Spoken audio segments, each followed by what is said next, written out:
ॐ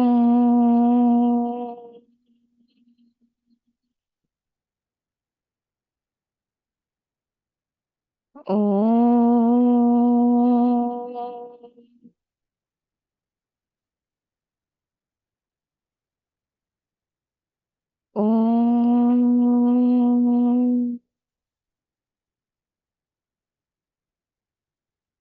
ॐ सहनाववतु सहनौ भुनक्तु सह वीर्यं करवावहै तेजस्विनावधीतमस्तु मा विद्विषावहै ॐ शान्ति शान्ति शान्तिः। ॐ गुरुर्ब्रह्मा गुरुर्विष्णुः गुरुर्देवो महेश्वरः गुरुरेव परं ब्रह्मा तस्मै श्रीगुरवे नमः। ॐ पार्थाय प्रतिबोधितां भगवता नारायणेन स्वयं व्यासेन ग्रथितां पुराणमुनिना मध्ये महाभारतम् अद्वैतामृतवर्षिणीं भगवतीम् अष्टादशाध्यायिनीम् अम्भ त्वामनुसन्दधामि भगवद्गीते भवद्वेषिणीम्। हरि ओम्। भगवद्गीता ఫస్ట్ చాప్టర్ శ్లోకాస్ చూస్తున్నాం.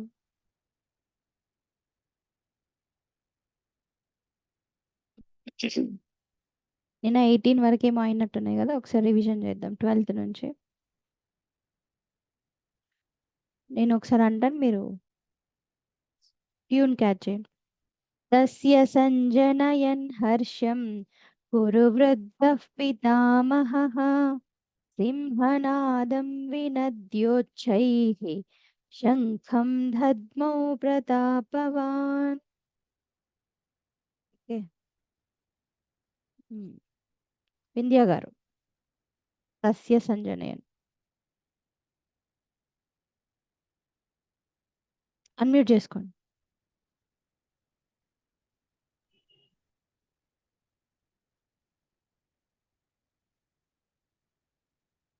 వినిపించట్లేదండి, అన్మ్యూట్ చేసుకోండి. ఓకేనమ్మా. ఎస్. తస్య సంజనయన్ హర్షం కురువృద్ధః పితామహః సింహనాదం వినద్యోశ్చైః శంఖం దద్మౌ ప్రతాపవాన్. రైట్. మధులత గారు 13th తతశంకాశ్చ.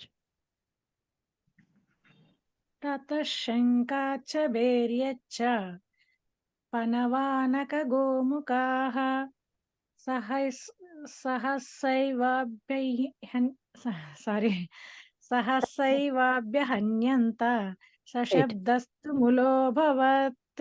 రైట్. కళ గారు తతశ్వేతై. ततश्चेतैर्हयैर्युक्ते महति स्यन्दने स्थितौ माधवः पाण्डवश्चैव दिव्यौ शङ्खौ प्रणद्मतुः. రైట్.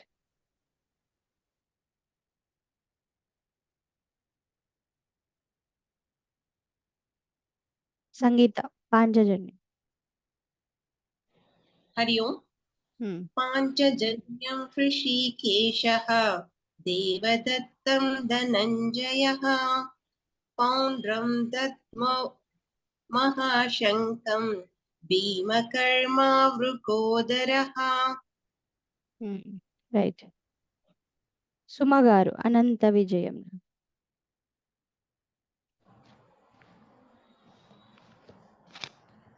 अनन्तविजयं राजा कुन्तीपुत्रो युधिष्ठिरः नकुलः सहदेवश्च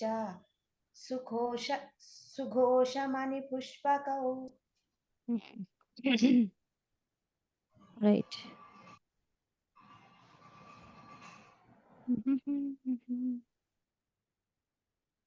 సంగీత కాశ్యశ్చ. काश्यश्च परमेश्वासः शिखण्डी च महारथः दृष्टाद्युम्नो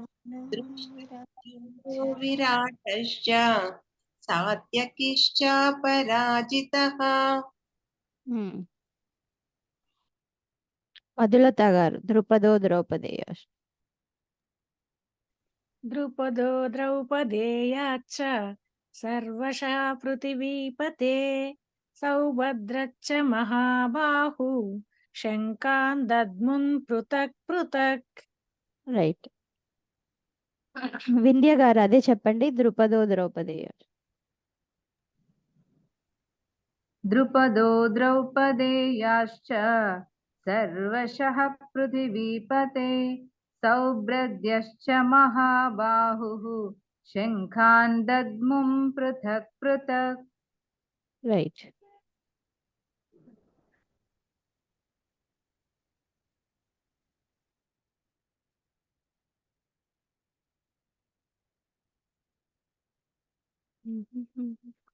ఎయిటీన్ వరకు అయిపోయాయి, 19 చూద్దాము ఒకసారి, ఒక్క నిమిషం.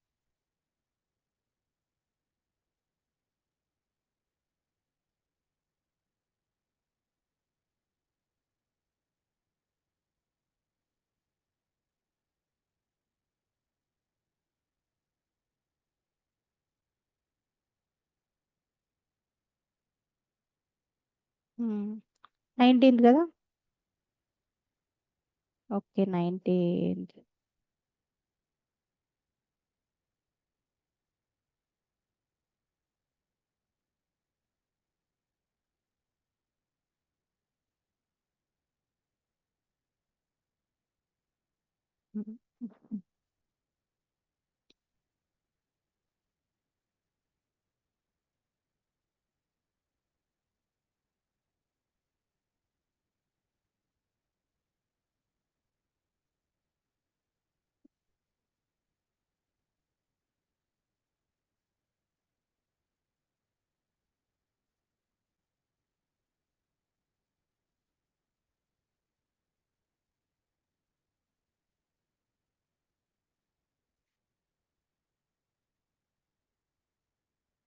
ఓకే. సఘోషోధార్తరాష్ట్రాణం హృదయాని వ్యధారయత్ నభశ్చ పృథివీం చైవ తుములో వ్యనునాదయన్. రాధిక గారు. సఘోషోధార్తరాష్ట్రాణం सघोषोधार्तराष्ट्राणां सघोषोधार्तराष्ट्राणां हृदयानि व्यधारयत् हृदयानि व्यदारयत् हृदयानि व्यदारयत् नभश्च पृथिवीं चैव नभश्च पृथिवीं चैव नभश्च पृथिवीं चैव तुमुलो व्यनुनादयन् तुमुलो व्यनुनादयन् तुमुलो व्यनुनादयन्. చెప్పండి మొత్తం. सघोषोधार्तराष्ट्राणां हृदयानि व्यदारयत् नभश्च पृथिवीं चैव तुमुलो व्यनुनादयन्. సరిత గారు.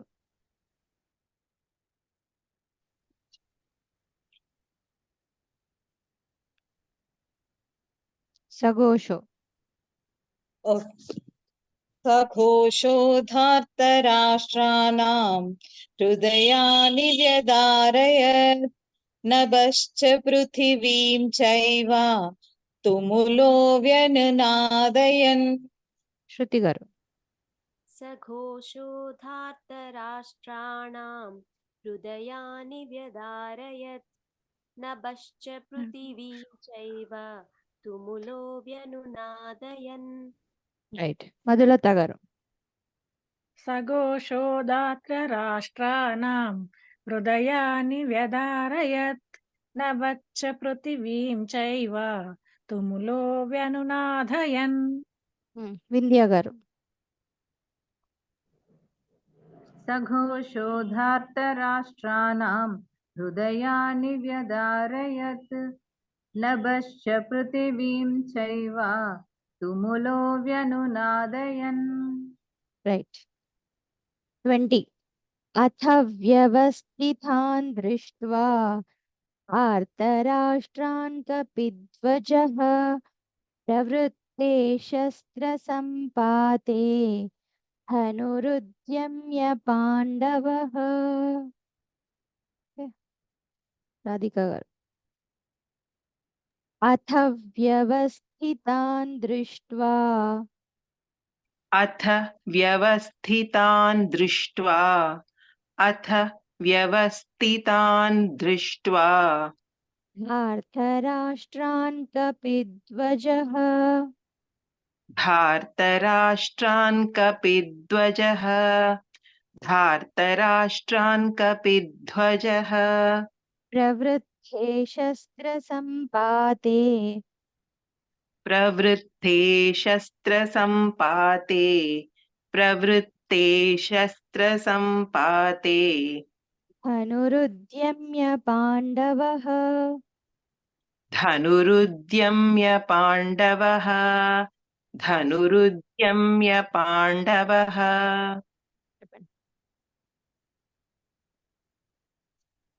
చెప్పంటారా మాత?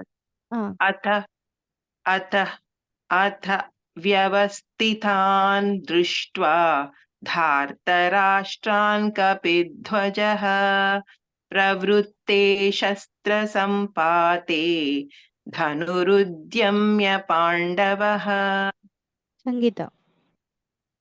अथ व्यवस्थितान् दृष्ट्वा धार्तराष्ट्रन् कपिध्वजः प्रवृत्ते शस्त्रसम्पाते धनुरुद्यम्य पाण्डवः. రైట్. శృతి. अथ व्यवस्थितान् दृष्ट्वा धार्तराष्ट्रान् कपिध्वजः प्रवृत्ते शस्त्रसम्पाते धनुरुद्यम्य पाण्डवः. సరిత గారు.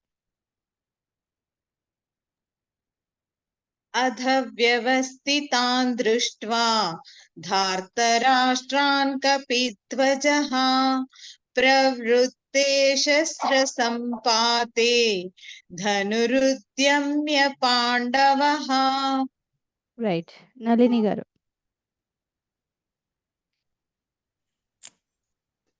अथ व्यवस्थितान् दृष्ट्वा धार्तराष्ट्रान् कपिध्वजः प्रवृत्ते शस्त्रसम्पाते धनुरुद्यम्य पाण्डवः. రైట్. మధులత గారు. అథ వ్యవస్థితాన్ దృష్ట్యా ధార్తరాష్ట్రాన్ కపిధ్వజః ప్రవృత్తే శస్త్రసంపాతే ధనురుద్యమ్య పాండవః. ఫస్ట్ లైన్ చెప్పండి. అథ వ్యవస్థితాన్ దృష్ట్వా. అథ వ్యవస్థితాన్ దృష్ట్వా. రైట్.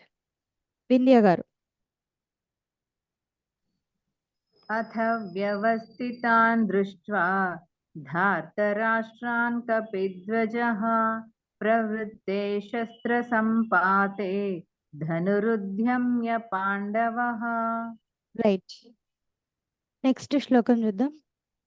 ऋषिकेशं तथा वाक्यम् इदमाह.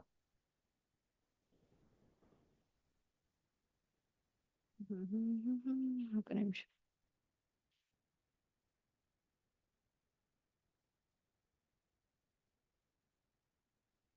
ऋषिकेशं तदा वाक्यम् इदमाह महीपते.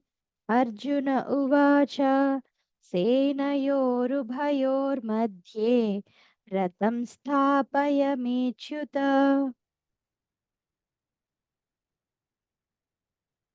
ఇక్కడ శ్లోకం మధ్యలో అర్జునుడు మాట్లాడతాడు అనమాట. ఓకే, అర్జునుడు అంటున్నాడు, రథాన్ని రెండు సేనలో మధ్యలోకి తీసుకెళ్ళి పెట్టు అచ్యుత అని. అక్కడి వరకు మామూలుగా ఉన్నారు. సో అక్కడి వరకు సంజయుడు ధృతరాష్ట్రుడికి ఎక్స్ప్లెయిన్ చేయడం అయిపోయింది. సో ఇప్పుడు అర్జునుడు ఇలా అన్నాడు అని సంజయుడు ధృతరాష్ట్రుడికి చెప్తున్నాడు. ఏమని? ఋషికేశం తదా వాక్యం. ఋషికేశం అంటే కృష్ణుని చూస్తూ అర్జునుడు ఇలాంటి పదాలు మాట్లాడాడు. ఏమని? సేనయోహో ఉభయోహో. ఉభయో అంటే బిట్వీన్, ఆ రెండిటి మధ్య. సేనయోహో రెండు సేనల మధ్యలో రథం స్థాపయ, రథాన్ని తీసుకెళ్ళి పెట్టు అచ్యుత. సో అచ్యుతుడు కదా రథం నడిపిస్తున్నాడు అని అక్కడ అర్జునుడు మాట్లాడడం స్టార్ట్ చేశాడు అనమాట. ఓకే, రాధిక గారు. ఋషికేశం తదా వాక్యం. హృషీకేశం తదా వాక్యం. హృషీకేశం తదా వాక్యం. ఇదమాహ మహీపతే. ఇదమాహ మహీపతే. ఇదమాహ మహీపతే. అర్జున ఉవాచ. అర్జున ఉవాచ. సేనయోరుభయోర్मध्ये. సేనయోరుభయోర్मध्ये. సేనయోరుభయోర్मध्ये. రథం స్థాపయమేచ్యుత. రథం స్థాపయమేచ్యుత. రథం స్థాపయమేచ్యుత. చెప్పండి. ఋషికేశం తదా వాక్యం. ఇదమాహ మహీపతే. అర్జున ఉవాచ. సేనయోరుభయోర్मध्ये. రథం స్థాపయమేచ్యుత. రైట్, వింధ్య గారు.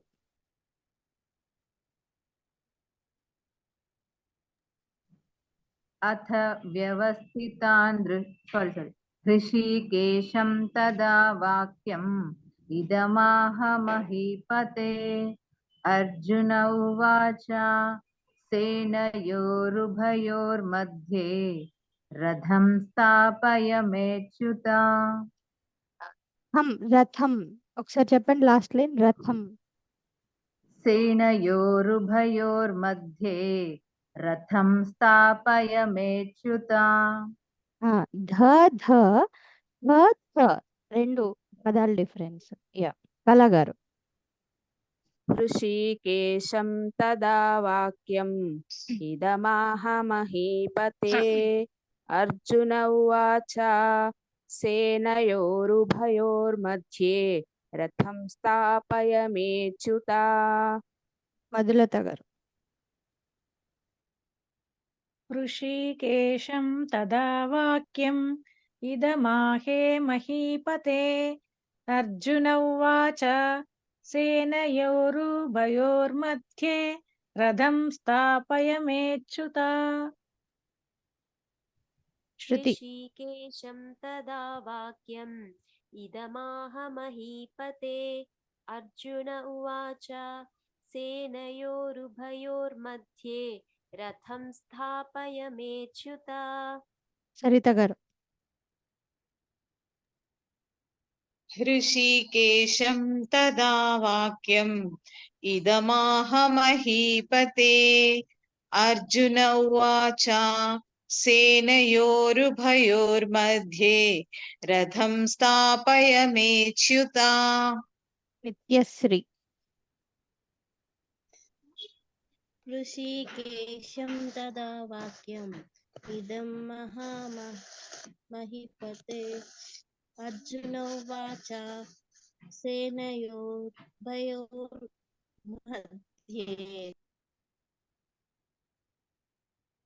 మ్యూట్ అయిపోయింది.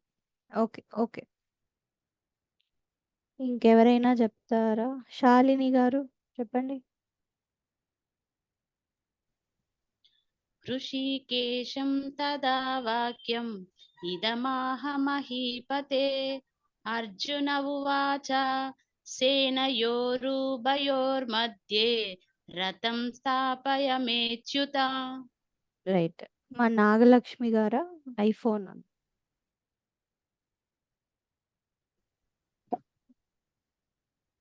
ఋషికేశం తదా వాక్యం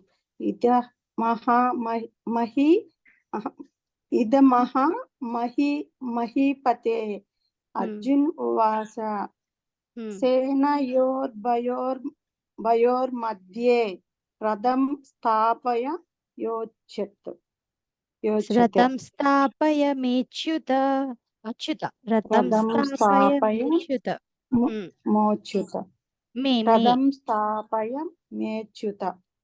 రైట్. ఓకే, సో 21 అయిపోయింది. 22.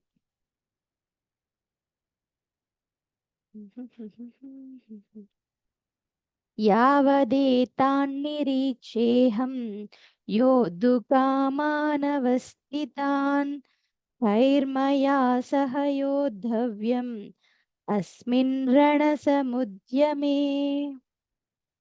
అధిక గారు. యావదేతాన్నిరీక్షేహం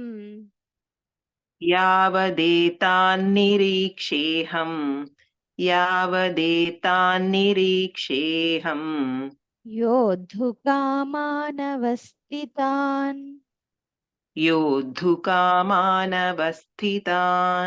యోద్ధుకామానవస్థితాన్ కైర్మయా సహ యోద్ధవ్యం కైర్మయా సహ యోద్ధవ్యం అస్మిన్ రణసముద్యమే. అస్మిన్ రణసముద్యమే చెప్పండి. యాదేతాన్నిరీక్షేహం యోద్ధుకామానవస్థితాన్ కైర్మయా సహ యోద్ధవ్యం అస్మిన్ రణసముద్యమే. రైట్. సంగీత. యావదేతాన్నిరీక్షేహం యోద్ధుకామానవస్థితాన్ కైర్మయా సహ యోద్ధవ్యం అస్మిన్ రణసముద్యమే. రైట్. నళిని గారు. యావదేతాన్నిరీక్షేహం యోద్ధుకామానవస్థితాన్ కైర్మయా సహ యోద్ధవ్యం అస్మిన్ రణసముద్యమే. రైట్. వింధ్య గారు. యావదేతాన్నిరీక్షేహం యోద్ధుకామానవస్థితాన్ కైర్మయా సహ యోద్ధవ్యం అస్మిన్ రణసముద్యమే. సరిత గారు. యావదేతాన్నిరీక్షేహం యోద్ధుకామానవస్థితాన్ కైర్మయా సహ యోద్ధవ్యం అస్మిన్ రణసముద్యమే. రైట్. వాణి గారు, రాగి వాణి గారు చెప్తారా అమ్మా? అన్మ్యూట్ చేసుకోండి.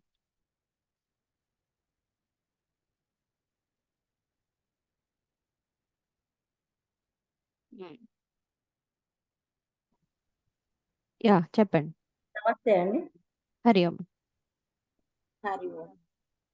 యావదేతాన్నిరీక్షేహం యోద్ధుకామానవస్థితాన్ కైర్మయా సహ యోద్ధవ్యం అస్మిన్ రణసముద్యమే. రైట్. ఎక్కడ నుండి అమ్మా మీరు? జగిత్యాలండి. Okay, okay. ఈరోజే జాయిన్ అయ్యారు కదా? అవునండి. Okay, okay. రైట్. సుమా గారు. సుమా గారు ఎటో విడిపోయారు. యావదేతాన్నిరీక్షేహం యోద్ధుకామానవస్థితాన్ కైర్మయా సహ యోద్ధవ్యం అస్మిన్ రణసముద్యమే. రైట్. కళా గారు.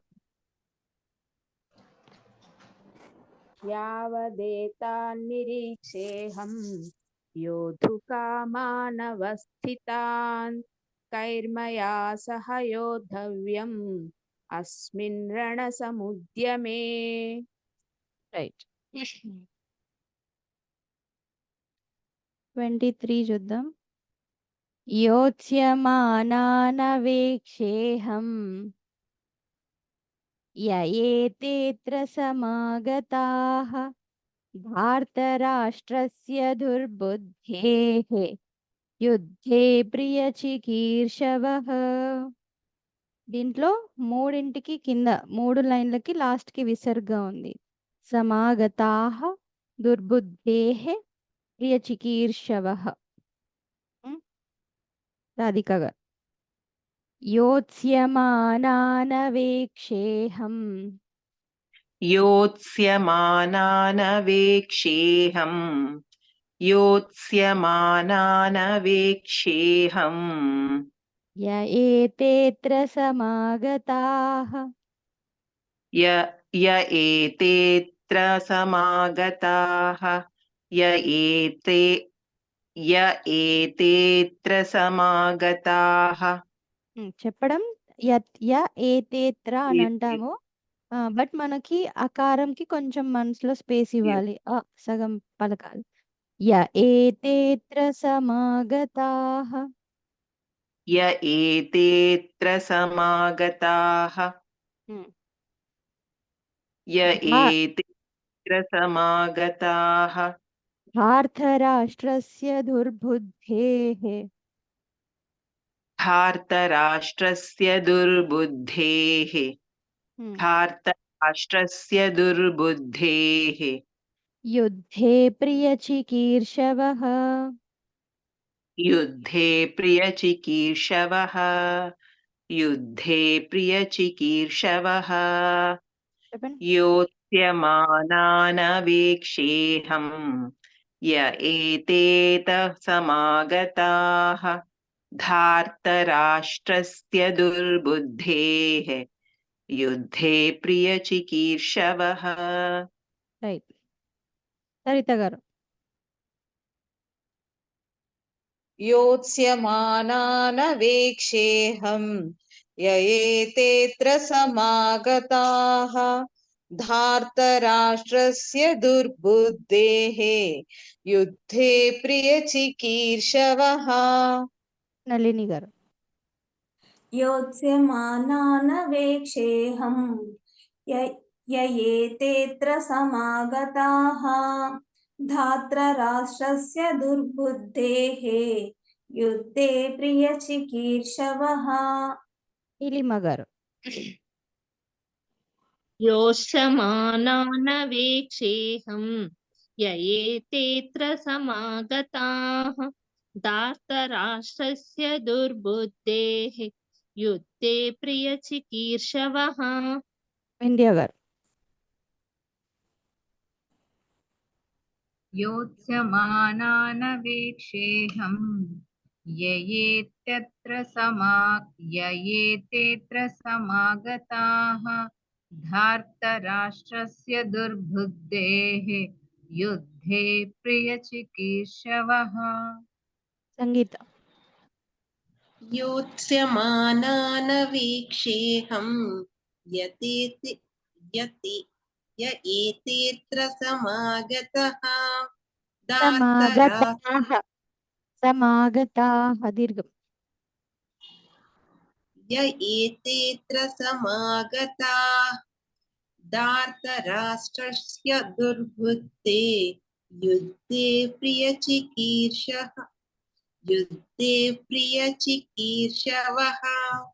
థర్డ్ లైన్ మళ్ళీ చెప్పు. ధార్తరాష్ట్రస్య దుర్బుద్ధేః. धार्तराष्ट्रस्य दुर्बुद्धेः విసర్గ యాడ్ చేయాలి. దుర్బుద్ధేః. మళ్ళీ చెప్పండి. धार्तराष्ट्रस्य दुर्बुद्धेः. రైట్. మధులత గారు.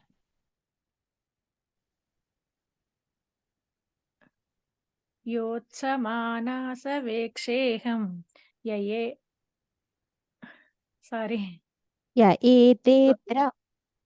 य एतेऽत्र समागताः धार्तराष्ट्रस्य दुर्बुद्धेः युद्धे प्रियचिकीर्षवः. సుమ గారు. योत्समानानवेक्षेऽहं य एतेऽत्र समागतः धार्तराष्ट्रस्य दुर्बुद्धे युद्धे प्रियचिकीर्षवः.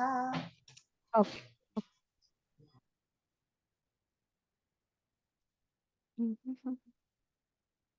ఇంకా ఎవరైనా? కళా గారు చెప్పండి.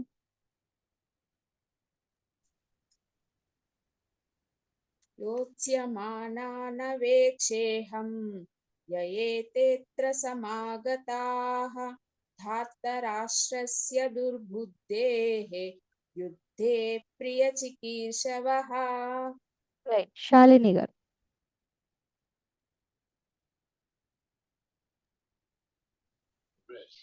योत्स्यमानेन वेक्षेऽहं य एतेऽत्र समागताः धार्तराष्ट्रस्य दुर्बुद्धेः युद्धे प्रियचिकीर्षवः.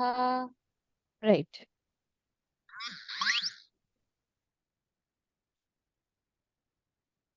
హరి ఓం. సో ఇంట్లో కూడా ఒకసారైనా ప్రాక్టీస్ చేస్తున్నారు అనుకుంటున్నా. ఆర్ క్లాస్ స్టార్ట్ అయ్యే ముందు ఒక 5 minutes ముందు నిన్న జరిగిన రివిజన్ అట్లా చెయ్యండి. అండ్ చదివేటప్పుడు మనకు వచ్చు కదా అన్నప్పుడు వేరు.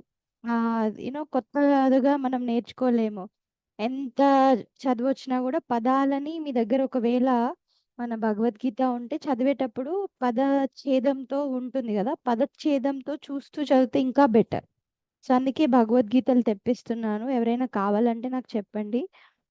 లైక్ 120 రూపీస్ ఒకటి, 160 రూపీస్ ఏదో ఉన్నట్టుంది. మీనింగ్తో కలిపి, తాత్పర్యంతో కలిపి, లేదా ఓన్లీ పదచ్ఛేదంతో అట్లా. సో అవి పెట్టుకొని మనం చదువుతున్నప్పుడు ఏంటంటే పదాలు డివిజన్ చేసుకొని చదివినప్పుడు నెక్స్ట్ మీనింగ్ కూడా ఈజీగా అర్థమైపోతుంది. ఒకసారి మీనింగ్ అర్థమైందంటే ఇంకా శ్లోకం తప్పుగా పలికే ఛాన్స్ ఉండదు. చాలాసార్లు ఏమనుకుంటాం, శ్లోకాన్ని శ్లోకంలాగా నేర్చుకుంటే అయిపోతుంది అని. తెలుగు పద్యాలైతే మనకు ఆల్రెడీ మీనింగ్ తెలుస్తుంటది కాబట్టి పుల్లలు లేకుండా చదవగలుగుతాం. కోర్స్ పద్యాలు కూడా కొంచెం డిఫికల్టే అనుకోండి. బట్ ఇదేంటి, సంస్కృతం మీనింగ్ సంధి కలిసేసరికి విసర్గాలు వేరే వేరే ప్రొనౌన్సియేషన్ వస్తూ ఉంటాయి అన్నట్టు. అందుకని మీనింగ్ తెలుసుకున్నామా ఇంకా పదం ఎప్పుడు మిస్టేక్గా పలకలేము. అది లేకపోతే వేరే లాంగ్వేజ్ నేర్చుకున్నట్టు ఇంకా కొత్తదనమే ఉంటుంది. కోర్స్ ఉండాలి కొత్తదనం. కొత్తగా నేర్చుకుంటేనే బాగుంటుంది. నేను మీకు ఆ రోజే ఒక ఎగ్జాంపుల్ చెప్దాం అనుకున్నాను. మేము ముంబైలో కోర్స్ చేశాం కదా, అది ఇంటర్నేషనల్ వైడ్ అనమాట. సో ఎవరైనా కోర్స్ చేయడానికి ఎలిజిబులే. అంటే ఫారినర్స్ కూడా వచ్చేవాళ్ళు అనమాట. టోటల్ కోర్స్ అంతా ఇంగ్లీష్లోనే ఉంటుంది. అయితే ఈ ఫారినర్స్కైనా కూడా సంస్కృత్ కొత్తదే కదా, కంప్లీట్ ఫారిన్ లాంగ్వేజ్ వాళ్ళకి. సో ఒక బ్రహ్మచారిణి అనమాట. తను కంప్లీట్గా బ్రెజిల్ నుంచి వచ్చింది. వాళ్ళకి రాయడం, చదవడం, ఆ అక్షరాలు పలకడం కూడా చాలా డిఫికల్ట్. ఇప్పుడు మనం థ థ అని 2 సార్లు అనిపిస్తే వస్తుంది. ఈవెన్ తమిళియన్స్కి అన్ని ఠ ఠ డడ్డ ఇన్ని ఉండవు, వాళ్ళకి డిఫరెన్సెస్ ఉండవు, తెలుగులో ఉన్నంత స్పెసిఫికేషన్స్ ఉండవు. ఇంకా తను బ్రెజిల్ అమ్మాయికి అయితే అసలు వాళ్ళు ఏది పలికినా ఒకటే సేమ్ లాగా అనిపిస్తూ ఉంటుంది. సో సంస్కృతం క్లాస్ కూడా నేర్పిస్తారనమాట కోర్స్లో.